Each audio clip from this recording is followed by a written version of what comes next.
पर द्वादशी के दिन शास्त्र वर्णन करता है कि चलिए हमारा शास्त्र कहता है कि एकादशी के दिन चावल मत खाओ, पर द्वादशी के दिन शास्त्र वर्णन करता है कि पहला गासा जो मुंह में जाए वो चावल का जाना चाहिए, तब एकादशी का पुण्य मिलता है।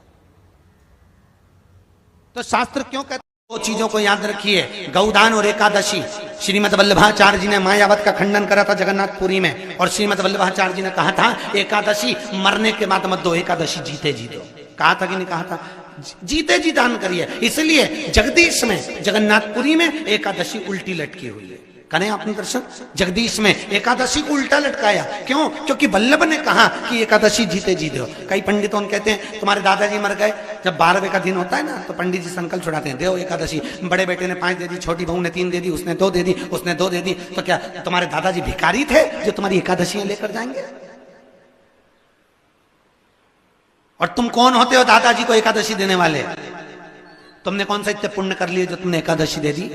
एकादशी के दान की महत्वता श्रीमद वल्लभाचार्य जी ने कहा कि कोई व्यक्ति अगर खटिया पर सड़ रहा है, पलंग पर तड़प रहा है, हॉस्पिटल में पड़ा हुआ है, तो निवेदन है कि उसको देखने जाओ तो अपनी करी हुई एकादशी में से 2 एकादशी का दान उसको तुरंत दे दो। क्यों? तो जिससे उसको मोक्ष मिल जाए, मरने के बाद नहीं।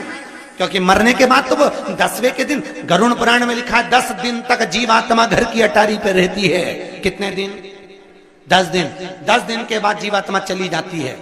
कहां जाती है? उसको जहां जाना है। 3 दिन में उसको भोग भोगना पड़ता है जीवात्मा को। 3 दिन नरक का भोग भोगती है, उसके बाद स्वर्ग का भोग भोगती है। 18 दिन में ये प्रोसेस पूरी हो जाती है। कितने दिन? 18 दिन। 18 दिन के बाद में उस जीवात्मा को धान के खेत में पटका जाता है। किसके खेत में? धान के, चावल के खेत में। इसलिए कहते हैं एकादशी के दिन चावल मत खाओ। कहते कि नहीं कहते? और क्या कहते हैं? द्वादशी के दिन चावल खाना जरूरी है। एकादशी का पालना करना है तो द्वादशी को चावल का 1 ग्रास खाओ, तब द्वादशी को चावल खाओगे तो एकादशी लगेगी। चावल नहीं खाओगे तो एकादशी नहीं लगेगी। द्वादशी को चावल खाना जरूरी है। क्यों कहते हैं? क्योंकि धान के खेत में जीव को छोड़ा जाता है, उस धान के खेत में, चावल के खेत में जीवात्मा रहती है। उसको चिड़िया खाती है तो चिड़िया के रूप में जन्म लेता है, मनुष्य खाता है तो मनुष्य के रूप में जन्म लेता है। इसलिए एकादशी के दिन चावल नहीं खाया जाता, क्योंकि एकादशी के दिन हम चावल खाएंगे तो जीव हत्या का दोष लग जाएगा। फिर कब खाना है? द्वादशी के दिन। द्वादशी के दिन क्यों खाया जाता है? क्योंकि हम एकादशी के व्रत करे रहते हैं, और पहला घासा जब चावल का खाते हैं तो अपनी करी हुई एकादशी का पुण्य, जितने जीव हमारे मुंह में जाते हैं उनको उसका पुण्य मिल जाता है, और उनका फिर जन्म नहीं होता, वो तर जाते हैं, उनको एकादशी का भाग मिल जाता है। इसलिए कहते हैं एकादशी को चावल मत खाओ, पर द्वादशी को। जैसे पीपल के पत्ते में पराग होता है,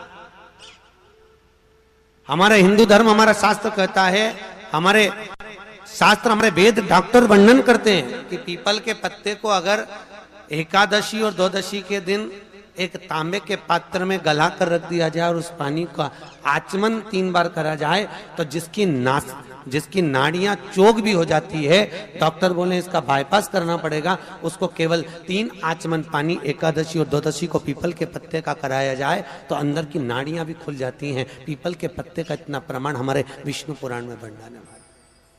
पीपल के पत्ते का इतना प्रमाण, पीपल के पत्ते का इतना लेख।